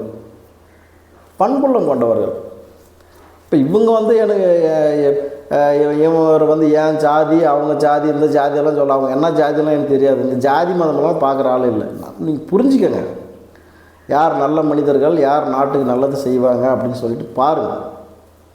அது போக இன்னொரு விஷயம் என்னென்னா, இப்போ குறைந்தபட்ச காலகட்டத்தில் வந்து ஐயா சீமான் அவர்கள், உண்மையிலே வந்து அவரை நான் ரொம்ப பாராட்டுறேன். இப்போ குறைந்தபட்ச காலகட்டத்தில் தான், அதுக்கு முன்னாடிலாம் எனக்கு சுத்தமாக பிடிக்காது அவரை. உண்மையிலே சொல்கிறேன், சீமான் அவர்களை ஒரு 3-4 வருஷத்துக்கு முன்னாடியெல்லாம் ஒரு துளி கூட எனக்கு பிடிக்காது. ஏன்னா நம்முடைய இந்து கடவுள்களை ரொம்ப கொச்சையாக கேவலமாக பேசுவார். முருகப்பெருமானை ரொம்ப கேவலமாக பேசியிருக்கிறாரு. அந்த காணொளி என்கிட்ட இருக்குது. அதே மாதிரி வந்து கிருஷ்ண பகவானை, கிருஷ்ணரை ரொம்ப ரொம்ப கொச்சையாக பேசியிருக்கிறாரு. இன்னும் நிறைய சாமிகளை வந்து கடவுள்களை வந்து கொச்சையாக பேசியிருக்கிறாரு. எப்போ ஒரு 3-4 வருஷத்துக்கு முன்னாடின்னு வச்சுக்கோங்களேன். அதன் பிறகு அவருக்கே தெரிந்து விட்டது இது மிகப்பெரிய தவறு, நாம் இந்து கடவுள்களை கொச்சையாக பேசுகிறது ரொம்ப ரொம்ப தப்பான விஷயம் அப்படின்றது அவருக்கே புரிஞ்சு போச்சு. ஏன்னா அவரும் ஒரு மிகப்பெரிய தலைவராக உருவாக வேண்டும் என்பது ஆண்டவரின் சித்தமாக இருக்கலாம், கடவுளுடைய சித்தமாக கூட இருக்கலாம். அதனால தான் அவருடைய எண்ணங்களை மாற்றி இப்போ அவரே சொல்லிட்டார், முருகன் என் முப்பாட்டன் அப்படின்ட்டார். முடிஞ்சு போச்சு வேலை. எவர் ஒருவர் முருகப்பெருமானை நினைக்கின்றாரோ அவர்தான் என் கடவுள், அவர்தான் என் தெய்வம், அவர்தான் எனக்கு எல்லாமே அப்படின்னு நினச்சிட்டாங்கன்னாவே முடிஞ்சு. அவனுக்கு எந்த பிரச்சனை இருந்தாலும் தீர்ந்து போயிடும். அவன் எந்த ஜாதியாகட்டும், எந்த மதமாகட்டும். தமிழ்நாட்டில் இருக்கிறவங்களால என்ன கிறிஸ்டியனா சொல்லுங்கள்? தமிழ்நாட்டில் இருக்கிறவங்களால என்ன முஸ்லீமா? எந்த நாட்டில் வந்தது அது? அந்த மதங்கள் எல்லாம் எந்த நாடுகளில் இருந்தது? கிறித்துவம், அப்புறம் இஸ்லாமியம், அதெல்லாம் என்ன தமிழ்நாட்டில் பிறந்த மதமாக அது? சொல்லுங்கள் பார்க்கலாம். தமிழ்நாட்டில் இருக்கிறவங்க எல்லாருமே நம்மளுக்கு சொந்த பந்தம் தான். எல்லாருமே இந்துவாக இருக்கட்டும், முஸ்லீமாக இருக்கட்டும், கிறிஸ்டியனாக இருக்கட்டும், எல்லாருமே நம்ம ஒரே ரத்தம். நம்மளாம் ஒரே ரத்தம். நம்மளாம் சொந்த பந்தமாக தான் இருந்திருப்புங்க. எப்போ? ஒரு 300-400 வருஷத்துக்கு முன்னாடி ஆங்கிலேயர்கள் வந்தார்கள். ஆங்கிலேயர்களுக்கு முன்பே இஸ்லாமியர்கள் வந்துட்டாங்க. முகமத்தியர்கள் ஆங்கிலேயர்களுக்கு முன்பே. அப்போ அவர்கள் வந்து நம்மை அடிமைப்படுத்தி வலுக்கட்டாயமாக இஸ்லாமியர்களாக மாற சொல்லி, மதம் மாற சொல்லி, ஏன்னா அவங்களுக்கு பெரும் கூட்டம் தேவைப்பட்டது, பெரும் கூட்டம். அப்போ இருக்கிற மனிதர்களையெல்லாம் இஸ்லாமியர்களாக மதம் மாற்றினார்கள். கிட்டத்தட்ட 700-800 வருஷத்துக்கு முன்னாடி இஸ்லாமியர்கள். நல்லா புரிஞ்சுக்கணும். தமிழ்நாட்டில் இருக்கக்கூடிய இஸ்லாமிய நண்பர்களாக இருக்கட்டும், கிறித்துவ நண்பர்களாக இருக்கட்டும், முதல்ல நீங்கள் யாருன்றதை தெரிஞ்சுக்கங்க. முதல்ல உங்களுக்கு தெரியும், ஆனால் தெரியாத மாதிரி நடிக்கிறீங்க. இப்போ நான் சொல்கிறேன், தெரிஞ்சுக்கங்க. நீங்கள் அனைவருமே இந்த தமிழ்நாட்டில் இருக்கக்கூடிய மனிதர்களுடைய சொந்த பந்தங்கள். அதை தெரிஞ்சுக்கணும். முதல்ல உங்கள் உடம்பில் ஓடுகிற ரத்தம் சொந்த பந்தங்களினுடைய ரத்தம் தான். உங்களுடைய தாய்மொழி என்ன? நீங்கள் கிறிஸ்டியனாக கூட இருங்க, உங்களுடைய தாய்மொழி தமிழாக இருந்தால் கண்டிப்பாக நீங்கள் தமிழர்கள் தான். அதே நீங்கள் இஸ்லாமியர்கள், உங்களுடைய தாய்மொழி இஸ்லாமாக மட்டும் இருந்தால், அதாவது வந்து உருதுவாக மட்டும் இருந்தால் நீங்கள் தமிழர்கள். இல்லைங்க எங்களுக்கு தெலுங்கும் தெரியும், எங்களுக்கு கன்னடமும் தெரியும் அப்படின்னா நீங்கள் தமிழ்காரங்க இல்லை, நீங்கள் தமிழ் மக்கள் இல்லை. தாய்மொழி தமிழாக இருந்தால் நீங்கள் தமிழர்கள். நீங்கள் இஸ்லாமாக இருங்க அல்லது கிறிஸ்டியனாக இருங்க, நீங்கள் எல்லாம் மதம் மாற்றப்பட்டவர்கள். அதை முதல்ல நீங்கள் புரிஞ்சுக்கணும். நீங்கள் இஸ்லாமியர்களாக இருந்தால் கூட நீங்கள் மதம் மாற்றப்பட்ட இஸ்லாமியர்களை தவிர ஒரிஜினல் இஸ்லாமியர்கள் இல்லை. நீங்கள் யார்? ஒரிஜினல் தமிழர்கள் நீங்கள். அதை நல்லா நீங்கள் புரிஞ்சுக்கணும். அதனால தான் இந்த புரிதலெல்லாம் எனக்கு ரொம்ப காலத்துக்கு முன்னாடியே வந்துடுச்சு. அதனால தான் நான் இந்த ஜாதி மதம் மயிறு மண்ணாகட்டெலாம் பார்க்குறதில்ல. எல்லாருமே கூப்பிட்டு எல்லார் கூடமே உட்காந்து சாப்பிடுவோம் நான். அதுதான் எல்லாருமே நம்ம தமிழர்கள், தமிழ் மக்கள். அதனால் இவங்க எப்பயோ மதம் மாறினவங்க அப்படின்றது எனக்கு தெரியும். மாமன் மச்சான் தான் கூப்பிட்டுக்குவோம். மாமன் மச்சான், அண்ணன் தம்பி இந்த மாதிரி தான் கூப்பிட்டுக்குவோம். இஸ்லாமியர்கள் இங்கே அதிகம், பாலக்கோடில் பயங்கரமாக இருப்பாங்க. அந்த மாதிரி நண்பர்களே, நீங்கள் எல்லாருமே இங்கேயே பிறந்து இங்கேயே வளர்ந்தவங்கன்னா கண்டிப்பாக நீங்கள் தமிழர்கள் தான். நீங்கள் மதம் மாற்றப்பட்டீர்கள் எப்போ? 600-700 வருஷத்துக்கு முன்னாடி. அதே மாதிரி கிறித்தவர்கள் ஒரு 400 ஆண்டுகளுக்கு முன்பு தான் கிறித்தவர்களாக மதம் மாற்றப்பட்டவர்கள். உங்களுடைய பரம்பரையில் ஒரு 15 தலைமுறைக்கு முன்னாடி நீங்கள் மதம் மாறி இருப்பீங்க, அல்லது இப்போ கூட கிறித்தவர்களாக மாறிடுறாங்க ஒரு சிலர் இந்துக்கள். அவர்களுக்கு வந்து புரிதல் இல்லை, நம்ம யாருன்றது தெரியாது, அவங்களுக்கு படிப்பறிவு இல்லை, இந்த மாதிரி நினச்சி மதம் மாறிக்கிறாங்க. ஆனால் நீங்கள் என்ன தான் மதம் மாறினாலும் உங்களுடைய தாய்மொழி தமிழாக இருந்தால் கண்டிப்பாக நீங்கள் தமிழர்கள், இந்துக்கள். அதை முதல்ல புரிஞ்சுக்கணும். இந்த விஷயத்தை இது எதுக்காக சொன்னேன் இவ்வளோ நேரம்னா, இந்த விஷயத்தை ஐயா சீமான் அவர்கள் புரிந்து கொண்டார். அவரும் ஒரு கிறிஸ்டியன் தான், சீமானும் ஆல்ரெடி கிறிஸ்டியன் தான். ஆனால் நான் மதம் மாறி இருந்தேன், நான் இந்துவாக பிறந்தவன், ஆனால் மதம் மாறி இருந்தேன், இப்போ என்னுடைய தாய் மதத்துக்கு வந்துட்டேன், என்ன தப்பு அப்படின்னு கேட்குறாரு. அவர் நல்லது தானே, அதில் ஒன்றும் தப்பு இல்லையே. நம்முடைய இந்திய அரசியலமைப்பு சட்டம் சொல்லுது, உங்களுக்கு விருப்பம் என்றால் நீங்கள் எந்த மதத்திற்கு வேண்டுமானாலும் மதம் மாறிக்கொள்ளலாம் அப்படின்னு சொல்லிட்டு இந்திய அரசியலமைப்பு சட்டமே சொல்லுது. அதனால் அவர் தாய் மதத்திலிருந்து வேற்று மதத்திற்கு சென்றிருந்தார். அவங்க அப்பா, அவங்க அம்மா, இல்லை இவர் போயிருப்பார். இப்போ என்னுடைய தாய் மதம் எவ்வளவு புனிதமானது, என்னுடைய தாய் மதத்துக்கு நான் வரணும்னு நினச்சா நான் வந்துட்டேன் அப்படின்றார். இதில் போய் என்ன தப்பு இருக்குது? இதான் முருகனின் முப்பாட்டன்னு சொல்லிட்டாருங்க. அதுக்கப்புறம் அவர்கிட்ட கேள்வியே இல்லை. இப்போ இன்னொரு ஆயுதத்தை கையில் எடுத்துருக்கிறார். அது பர்ஃபெக்டான ஒரு ஆயுதம். அதுதான் பார்த்திங்கன்னா தமிழ் அப்படின்ற ஒரு ஆயுதம். தமிழர்கள் அல்லாதவர்கள் தான் இந்த தமிழ்நாட்டையே ஆண்டு கொண்டு இருக்கின்றார்கள்ன்றது உங்களுக்கு எத்தனை பேருக்கு தெரியும்? தமிழர்கள் அல்லாதவர்கள் தான் இந்த தமிழ்நாட்டை பல ஆண்டு காலமாக ஆண்டு கொண்டு இருக்கின்றார்கள். அப்போ அவர் கேட்குறாரு, நான் தமிழன், இந்த தமிழ்நாட்டில் பிறந்து வளர்ந்தவன், தமிழ் என் தாய்மொழி, அப்போ நான் தமிழன் தானே, தமிழர்கள் இந்த நாட்டை ஆளட்டுமே தமிழ்நாட்டுன்னு கேட்குறாரு. தப்பு இல்லையே. அப்போ இவர்கள் எல்லாம் ஒரு கூட்டணியாக சேரணுன்றது தான் என்னுடைய ஆசை. தமிழ் தேசியம் பேசுபவர்கள் யாராக இருந்தாலும் அவங்களுக்கு நான் நன்றி கடன் பட்டவனாக இருப்பேன். ஏன்னா என்னுடைய தாய்மொழி தமிழ். தமிழுக்கு அப்புறம் எனக்கு எந்த மொழியும் தெரியாது இல்லை, தெரியும், ஆங்கிலம் தெரியும். ஆனால் தாய்மொழி தமிழ் தானே. நம்ம எத்தனை மொழிகள் வேணுமானா கற்றுக்கலாம். இப்போ மும்மொழி கொள்கை வருது பார்த்திங்களா, அதை நான் வரவேற்கின்றேன். மும்மொழி கொள்கை என்பது மிக மிக சால சிறந்த ஒரு கொள்கை மத்திய அரசாங்கம் கொண்டு வருது. அதை இவங்க ஏற்றுக்க மாட்டேன்றாங்க. இந்தி திணிப்புன்றாங்க. கண்டிப்பாக இல்லை. மும்மொழி கொள்கை என்பது ஆரம்ப கல்வி இருக்குது பார்த்தீங்களா, 1ஆம் வகுப்பிலிருந்து 5ஆம் வகுப்பு வரை, அதான் ஆரம்ப கல்வி நம்ம சொல்கிறோம். குழந்தைகளுக்கு, பள்ளி குழந்தைகளுக்கு ஆரம்ப கல்வி கட்டாயம் தாய்மொழி கல்வி, தாய்மொழியில் பாடம் இருக்கணுன்ற கட்டாயம். தாய்மொழி கட்டாயம் சொல்லிட்டான். எதில்? மும்மொழி கொள்கையில் 5ஆம் வகுப்பு வரை கட்டாயமாக தாய்மொழியை கற்றுக்கணும் அப்படின்னு சொல்லிட்டு ஒரு சட்டத்தை கொண்டு வராங்க. இதில் இந்த மும்மொழி கொள்கையில் நல்ல விஷயமா கெட்ட விஷயமா நீங்களே யோசிச்சு பாருங்க. யோசிச்சு பார்க்க தெரியாதவங்க நிறைய பேர் இருப்பாங்க, எனக்கு தெரியாது பண்ணுவாங்க. நல்ல விஷயம். தாய்மொழியிலே ஒரு சில தருதலைங்க பெரிய பெரிய அரசியல்வாதிகள் இப்போ பசங்களை போய் கேட்டால் அவங்க பேட்டி கேட்குறாங்க. நம்ம மாதிரி இவங்க போயிட்டு பேட்டி எடுக்கும்போது, சீச்சி நான் தமிழே படிக்கலை, சீச்சி எனக்கு தமிழே தெரியாது, பேசுறதுக்கு மட்டும் தெரியும், எழுத படிக்க தெரியாது. ஆனால் தமிழ்நாட்டிலே வாழ்வாங்க. தமிழ் மக்களுடைய காசு பல லட்சம் கோடி திருடுவாங்க, லஞ்சம் ஊழல் பண்ணுவாங்க. ஆனால் அவர்களுடைய பிள்ளைகளை கொண்டு போய் ஃப்ரெஞ்சு படிக்கணும். நான் ஃப்ரெஞ்சு படிக்கிறேன், அப்புறம் அது படிக்கிறேன், இது படிக்கிறேன்.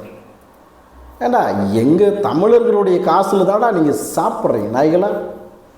இப்போ அவங்களுக்கு அதுக்காக தான் அந்த மும்மொழி கொள்கையில் தாய்மொழி கட்டாய பாடமாக இருக்கணும் 5ஆம் வகுப்பு வரைன்னு சொல்லிட்டு கொண்டு வந்துருக்குறாங்க. இப்போ தாய்மொழி கட்டாய பாடமாக கொண்டு வந்துட்டா, இப்போ இந்த தனியார் பள்ளிகளில் சிபிஎஸ்சி பாடத்தை எடுத்து வச்சு நடத்துகிறாங்கல்ல. சிபிஎஸ்சி ஸ்கூல்னாவே ரொம்ப பெரிய ஸ்கூலாக இருக்குங்க. ஃபீஸ் ₹1,00,000 மேலே தான் இருக்கும். சாதாரண ஒரு குழந்தைய எல்கேஜி கொண்டு போய் சேர்த்துறீங்கன்னா கூட ₹1,00,000 மேலே தான் இருக்கும் சிபிஎஸ்சி ஸ்கூலில். அது பார்த்திங்கன்னா மேக்ஸிமம் பெரிய பெரிய அரசியல்வாதிகள் தான் அந்த ஸ்கூலை நடத்துவாங்க. சிபிஎஸ்சி ஸ்கூலை நடத்துகிறவங்களே அதுக்கு ஓனராக இருக்கக்கூடியவர்கள். அந்த சிபிஎஸ்சி ஸ்கூலுடைய முதலாளிகள் மேக்ஸிமம் பேர் அரசியல்வாதிகள் தான். ஏன்னா அவங்ககிட்ட தான் காசு, நம்ம காசுக்குள்ளே அவங்ககிட்ட தானே இருக்குது. அப்போ அவங்க நடத்தக்கூடிய இந்த சிபிஎஸ்சி ஸ்கூலில் தமிழே இல்லைங்க. அதாவது தமிழ் பாடமே இல்லை. அதுக்கு பதில் ஃப்ரெஞ்சு எடுத்துக்கிறாங்க, இல்லைன்னா சைனீஸ் சீன மொழியை எடுத்துக்கிறாங்க, அல்லது ஜப்பான் மொழியை ஒரு ஆப்ஷனலாக எடுத்துக்கிறாங்க. இங்கிலீஷ் கட்டாயம். அது இங்கிலீஷ் தான் மேஜர் லாங்குவேஜ் அப்படி தான் இங்கிலீஷ் எடுத்துக்கிறாங்க. இங்கிலீஷ்க்கு அடுத்தது ஹிந்தி சிபிஎஸ்சியில் வந்து ஹிந்தி சொல்லிக் கொடுக்குறாங்க. ஏன் மெட்ரிக்லேயே ஹிந்தி சொல்லிக் கொடுக்குறாங்க? ஒன்றும் இல்லை நண்பர்களே, என்னுடைய பிள்ளைகள் கூட மெட்ரிக்கில் தான் படிக்கிறாங்க. அப்போ பிள்ளைகளை போய் நீ இதில் என்னது அரசு பள்ளியில் நீ சேர்த்தலையா, அப்புறம் நீ எதுக்கு பேசுகிறேன்னு என்ன கேட்கலாம், ஒரு சிலர் நினைக்கலாம். பாருங்கள், இருக்கிற விஷயத்தை நான் ஓப்பனாக சொல்லிடுறேன். அரசு பள்ளிக்கூடங்களில் பிள்ளைகளுக்கு பாதுகாப்பு இல்லை. ரொம்ப முக்கியம். நான் ஓப்பனாக சொல்கிறேன், அதை பற்றி என்னை அவன் கேட்டாலும் நான் பார்த்துக்கிறேன். ஒரு சில பள்ளிகள் இப்போ புதுசாக கட்டின பள்ளிகள் நல்லா இருக்கிற பள்ளிக்கூடங்கள் நல்லா இருக்குது. பல பள்ளிக்கூடங்கள் இடிஞ்சு கீழே விழுற நிலைமையில் இருக்குது. குழந்தைகளுக்கு பாதுகாப்பு இல்லை. அரசாங்க பள்ளிக்கூடத்தில் குழந்தைகளுக்கு பாதுகாப்பு இல்லை. அப்புறம் எப்படி கொண்டு போய் பிள்ளைகளை சேர்த்த முடியும்? ஏங்க, நம்முடைய பிள்ளைகள் தான் நம்மளுக்கு உயிர். அவங்களுக்காக தான் நம்முடைய வாழ்க்கையே இருக்குது. தெரிஞ்சே போய் புதக்குழியில் நம்ம தள்ள முடியும் பிள்ளைங்கள? கஷ்டமோ நஷ்டமோ நல்ல ஸ்கூலை பார்த்து பிள்ளைகளை சேர்த்தணும். அப்படி தானே அனைத்து பெற்றோர்களும் நம்ம நினைக்கிறோம். அப்படி தான் நான் மட்டும் என்ன எல்லாரும் அம்மனமாக ஓடும்போது நான் மட்டும் கோமத்தை கட்டுன்னு ஓடட்டுமா? எல்லாருமே அம்மனமாக ஓடுறாங்க, நம்மளும் அப்படி ஓட வேண்டியது தான் இல்லையா? அதனால் அரசு பள்ளிக்கூடம்னா அதுக்கு பாதுகாப்பான கட்டிடம் இருக்கணும், பிள்ளைகளுக்கு பாதுகாப்பான காம்பவுண்டு இருக்கணும். ஸ்கூலில் எத்தனை ஸ்கூலில் காம்பவுண்டு இருக்குது நீங்களே சொல்லுங்கள் பார்க்கலாம். சொல்லுங்கள், காம்பவுண்டு இருக்கணும் பிள்ளைகளுக்கு. திடீர்னு வெளியே உட்கார வச்சு பிள்ளைகளை வந்து டெஸ்ட்டோ இதை இப்போ அந்த மரத்தடியில் உட்காந்து டெஸ்ட் எழுதுங்கண்ணா போங்கடான்னு சொல்லுவாங்க. திடீர்னு ஏதோ ஒரு வெறிநாய் வருது, பிள்ளைங்களை கடிச்சிட்டு போயிடுது. என்ன பண்ண முடியும்? என்னங்க பண்ண முடியும்? இதெல்லாம் நான் பேசணுன்னா நிறையா இருக்குது. அதனால் அரசு பள்ளிக்கூடங்களில் பிள்ளைகளுக்கு பாதுகாப்பு இல்லை. அது ரொம்ப ரொம்ப முக்கியம். அதனால் இப்போ மெட்ரிக்லேயே வந்து ஆப்ஷனல் லாங்குவேஜ் வந்து ஹிந்தி. என் பிள்ளைகளும் ஹிந்தி படிக்கிறாங்க. இப்போ வந்து தமிழ் வந்து கட்டாய பாடமாக இருக்குதுங்க. மெட்ரிக்கில் வந்து தமிழ் இருக்குது, தமிழ் படிக்கிறாங்க. என் பிள்ளைங்க தமிழ் ஒரு லாங்குவேஜ் இருக்குது. அதுக்கப்புறம் ஆங்கிலம், அப்புறம் ஹிந்தி 3 லாங்குவேஜ் படிக்கிறாங்க. ரொம்ப ரொம்ப சந்தோஷம், நல்ல விஷயம். தமிழும் நம்ம படிச்சுக்கிறோம், தாய்மொழியும் படிச்சுக்கிறோம். ஆங்கிலம் இன்டர்நேஷ்னல் லாங்குவேஜ், அது நம்மளுக்கு ரொம்ப முக்கியம். அடுத்தது Hindi national language. National language அப்படின்னு சொல்லிட்டு அதை டிக்ளேர் பண்ணலை அப்படின்னா கூட, ஹிந்தியை நேஷ்னல் லாங்குவேஜ்னு டிக்ளேர் பண்ணலைன்னா கூட அதுதான் நேஷ்னல் லாங்குவேஜ்.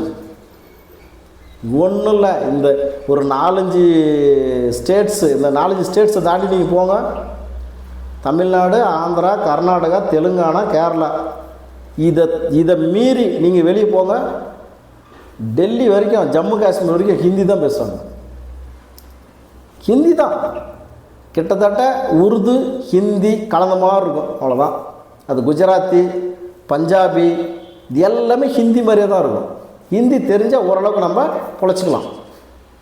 ஒன்றும் இல்லைங்க, இங்கேருந்து ஒரு நல்ல எக்ஸாம் எழுதிட்டு வேறு ஸ்டேட்ஸுக்கு வேலைக்கு போகிறாங்க, ஏதோ ஒரு பேங்கிங் எக்ஸாம் எழுதிட்டு போகிறாங்க, அல்லது வேறு ஏதோ ஒரு சிவில் சர்வீஸ் எக்ஸாம் எழுதிட்டு போகிறாங்க, ஒரு ஹிந்தி மாநிலத்தில் போட்டு விட்றாங்க போஸ்டிங்கு. அங்கே போய் என்ன பண்ணுறது? தமிழ் மட்டும் வச்சுக்கோங்க, சொல்லுங்கள், என்ன பண்ண முடியாது? அதனால தான் சொல்கிறது, ஆப்ஷனல் லாங்குவேஜ் கற்றுக்கணும். அடிஷ்னலாக எத்தனை லாங்குவேஜ்னாலும் கற்றுக்கலாம். மத்திய அரசாங்கம் கொண்டு வந்த இந்த மும்மொழி கொள்கை வந்து ரொம்ப ரொம்ப நல்ல விஷயம். இதை இந்த அரசியல்வாதிகள் வந்து அவங்களுக்கு பிழைப்பு நடத்த முடியாதுல்ல. ஆப்ஷனல் லாங்குவேஜ் வந்து தமிழ் கட்டாய மொழி அப்படின்னு சொல்லிட்டாங்க 5வது வரைக்கும். அப்போ வெவ்வேறு பிள்ளைங்க வந்து ஃப்ரெஞ்சு தான் படிப்பேன், நான் தமிழில் எனக்கு வேணாம் அப்படின்னு பாருங்கள். அந்த பிள்ளைங்களை கொண்டு வந்து அந்த ஸ்கூலில் சேர்த்த மாட்டாங்கல்ல. இப்போ நிறைய விஷயம் இருக்குது நண்பர்களே. மும்மொழி கொள்கை வந்துடுச்சுன்னா அரசு பள்ளியாக இருக்கட்டும், அது சிபிஎஸ்சி பள்ளியாக இருக்கட்டும், சேம் சிலபஸ். அப்புறம் எதுக்கு அவ்வளோ லட்சக்கணக்கில் வாங்குகிற ஸ்கூலுக்கு கொண்டு போய் சேர்த்த போகிறாங்க நம்ம ஆளுங்க? டேய் போடா, அதே சிலபஸ் தாண்டா இங்கே போட அப்படின்னு சொல்லிட்டு கவர்மெண்ட் ஸ்கூலில் கொண்டு சேர்த்துவாங்க. மெட்ரிக்கில் பக்கத்தில், நம்ம வீட்டுக்கு பக்கத்தில் ஏதாவது மெட்ரிகுலேஷன் ஸ்கூலுக்கு தானே அங்கே கொண்டு போய் சேர்த்துருவாங்க. ஏன்னா அங்கேயும் மும்மொழி கொள்கையாக இருக்கும் இல்லையா? நண்பர்களே, இதை பற்றி பேசணுன்னா இன்னும் நிறைய விஷயங்கள் இருக்குது. நிறைய விஷயங்கள், மக்களுக்கு தெரியாத விஷயங்கள் எவ்வளோ இருக்குது. பொதுமக்கள் இதெல்லாம் கண்டுக்கிறதே இல்லை.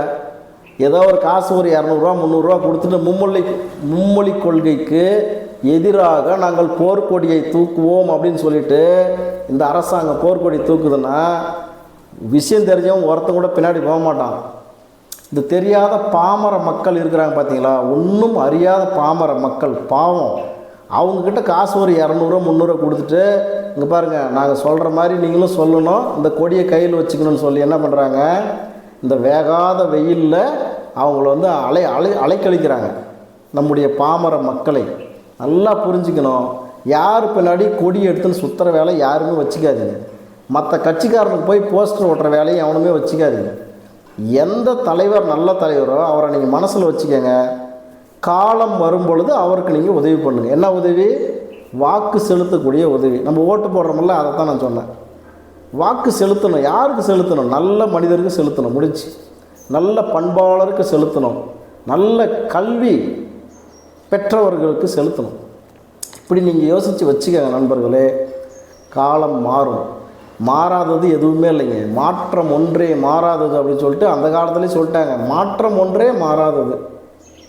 மாற்றம் இல்லையா? அது மாறிட்டே தான் இருக்கும். இப்படி இருந்தாலும் இப்போ இருக்கிறவனே இருந்துருவான ஆட்சியில் சொல்லுங்கள் பார்க்கலாம். அது எவனாகட்டும் இப்படி இருந்தாலும் மாறிட்டு போயிட்டே தானே இருக்கும். அதனால் நண்பர்களே, நல்ல மனிதர்களை நீங்கள் தேர்ந்தெடுத்தால் இந்த நாடு உருப்பிடும். இல்லை காசு 200 300 கொடுக்குறான்னு அவங்க பின்னாடி சுற்றினோம்னா அந்த நாடு நாசமாக தான் போகும் இல்லையா? அதனால் இது அதுவும் இல்லாமல் இன்னொரு விஷயம் என்னென்னா, நிறைய பெரிய பெரிய மனிதர்கள், அதாவது ஆன்மீகத்தில் சிறந்த மனிதர்கள் வந்து நிறைய பேர் சொல்லியிருக்கிறாங்க, இது முருகப்பெருமானின் காலம், முருகப்பெருமானின் யுகம் அப்படின்னு சொல்கிறாங்க. உண்மையிலே அப்படி தான் நானும் நினைக்கிறேன். முருகப்பெருமானினுடைய ஆட்சி வரப்போது கண்டிப்பாக வரும். அப்போ இந்த தப்பு செய்கிறவன், திருடுறவன், பொய் சொல்கிறவன், கொள்ளையடிக்கிறவன், ஏமாத்துறவன், ஃப்ராடு பண்ணுறவன், ஊழல் பண்ணுறவன், லஞ்சம் வாங்குறவன் எல்லாருக்கும் மிகப்பெரிய ஆப்பு ஒன்று இருக்குது. மிகப்பெரிய ஆப்பு இருக்குது. அது கூடிய விரைவில் நடக்கும். ஏன்னா ரொம்ப மோசமாக போயிடுச்சுங்க. நாடு ரொம்ப மோசமாக போயிடுச்சு. இவ்வளவு கேவலமாகலாம் இருக்கும்னு யாராலையுமே நினச்சி கூட பார்த்துருக்க முடியாது. எங்கே பார்த்தாலுமே சாதாரணமாக ரோட்டில் நடந்து போகிறவனும் அடித்து கொள்கிறாங்க, வெட்டுறாங்க, ஃபோனை எப்படின்னு ஓடுறாங்க, சைனை அறுத்துன்னு ஓடுறாங்க. சின்ன சின்ன குழந்தை பிள்ளைகளை வந்து ரொம்ப தப்பான விஷயங்கள் செஞ்சு அந்த குழந்தைங்களை கொன்னுடுறாங்க. இதெல்லாம் வந்து இதுதான் கலியுகம்னு சொல்கிறாங்கல்ல. கலியுகம், இது கலியுகம். அப்படி தான் இருக்கும். கலியுகத்தில் நல்லவங்களுக்கு காலம் இல்லைன்னு சொல்லுவாங்க. நல்லவர்கள் வந்து ஒடுங்கி போயிடுவாங்க, அடங்கி போகணும். கலியுகத்தில் நல்லவர்கள் அடங்கி போகணும். இந்த மாதிரி நாதாரிகள் என்ன பண்ணுவாங்கன்னா, அந்த அடங்கி போகிற நல்லவர்களை ஏறி மெச்சிட்டு போவாங்களாம். எப்படி? நல்லவர்களை இந்த நாரி போன நாதாரிகள் இருக்கிறாங்க பார்த்தீங்களா, அவங்க வந்து நல்லவர்கள் மேலே ஏறி அவங்கள மிதிச்சுட்டு போவாங்களாம். எப்போ? கலியுகத்தில். ஏன்னா யுகம் முடிய போகுதுன்னு அர்த்தம். பூமிக்கே அழிவு வருதுன்னு நினைக்கிறேன் நான். பூமிக்கே அழிவு வரப்போகுதுன்னு நினைக்கிறேன். அதனால் இந்த கலியுகம் முடிகிற ஸ்டேஜில் தான் முருகப்பெருமானின் யுகம் ஸ்டார்ட் ஆகுதுன்னு சொல்கிறாங்க. அது ஸ்டார்ட் ஆகிடுச்சாட்டுங்குது. இப்போ நான் ஒவ்வொருத்தருக்கா ஆப்பு ரெடி ஆகிட்டே இருக்குது. ஏமாத்துறவனுக்கு ஒன்றே ஒன்று சொல்கிறேன், ஏமாற்றி என்னப்பா சாதிக்க போகிறோம்? என்னத்தை தூக்கிட்டு போயிட போகிறோம்? இல்லை ஒரு நாளைக்கு 1 கிலோ அரிசி சாப்பாட்டை சாப்பிட முடியுமா? ஒரு வாய் சாப்பாடு தான் சாப்பிட முடியும். இவ்வளோ தானே சாப்பிட முடியும். நீ எந்த மாதிரி சாப்பாடு சாப்பிட்டாலும் எவ்வளவு சாப்பிட முடியும்? எதுக்கு லட்சம் கோடி, 10 லட்சம் கோடி, 5 லட்சம் கோடி நீங்களே சேர்த்து வச்சிக்கினா, மக்களாகிய நாம் எங்களை இன்னும் எவ்வளவோ ரொம்ப மோசமாக இருக்கிறவங்களாம் எவ்வளோ பேர் இருக்கிறாங்களா? அவங்களாம் என்ன ஆகிறது? அந்த ஒரு புரிதல் இருந்தாவே போதும். காசு பணம் பெருசு இல்லை. எல்லா மனிதர்களும் உணவு 3 வேளை சாப்பாடு சாப்பிட்டுட்டு நல்ல தூக்கம், இரவில் நல்ல தூக்கம், காலையில் எழுந்து போய் உழைக்கிட்டோம், ஒன்றும் தப்பு இல்லை. உண்ண உணவு, உடுத்த உடை, இருக்க இடம் எத்தனை பேருக்கு இருக்குது? நிறைய பேர் இன்னும் பிச்சை எடுக்கிறவங்களை எவ்வளோ பேர் நம்ம பார்க்குறோம். எதுக்கு பிச்சை எடுக்கிறாங்க? இந்த மாதிரி நாரி போன நாதாரிகள் அவர்களுடைய காசை கொள்ளையடிச்சு வச்சுக்கினாங்க. இன்னும் நிறைய பேர் பிச்சை எடுத்துன்னு உட்காந்துக்கிறாங்க, பாவம் இல்லையா? இதெல்லாம் மாறணும். தயவுசெய்து கொஞ்சமாவது புரிஞ்சுக்கங்க நண்பர்களே. பழைய கட்சி, அந்த கட்சி, மயிர் கட்சி, மண்ணாங்கட்டி கட்சிலாம் ஓடாதீங்க. நாட்டுக்கு எவன் நல்லது பண்ணணும்னு நினைக்கிறானோ அவனுக்கு ஓட்டு போடுங்க. நாட்டை எவன் கொள்ளையடிக்கிறானோ, சுரண்டுறானோ அவனை நீங்கள் வந்து நீங்கள் தெரிஞ்சுக்கணும். அட கூட பிறந்த அண்ணனா தான் என்ன, இப்போ நம்மளை பெத்த அப்பனா தான் என்ன, தப்பு பண்ணுறான்னா தப்பு தான். நான் என் மயிர் உண்மையிலே தான். கூட பிறந்தவனாக இருந்தால் கூட சரி, அவன் தப்பு பண்ணுறான்னா அவன் தப்பு தான். அதுக்கு நான் தண்டனை அவன் அனுபவிச்சே ஆகணும். அப்படி நீங்கள் இருந்தீங்கன்னா மட்டும்தான் அந்த நாடு உருப்படும். நான் அப்படி தான் இருக்கிறேங்க. அது யாராக இருந்தாலும் சரி நான் பார்க்க மாட்டேன். தப்புனா தப்பு என் மயிறு எவனோ தான் என்ன பையன். எப்பயுமே நான் அப்படி தான், இப்போ இல்லை, எப்பயுமே அப்படி தான். இந்த மாதிரி நீங்களும் கொஞ்ச நாள் வந்து பாருங்கள், நாடு உருப்படும். சரி நண்பர்களே, நன்றி வணக்கம். போச்சு 1 மணி நேரம். ஓகே.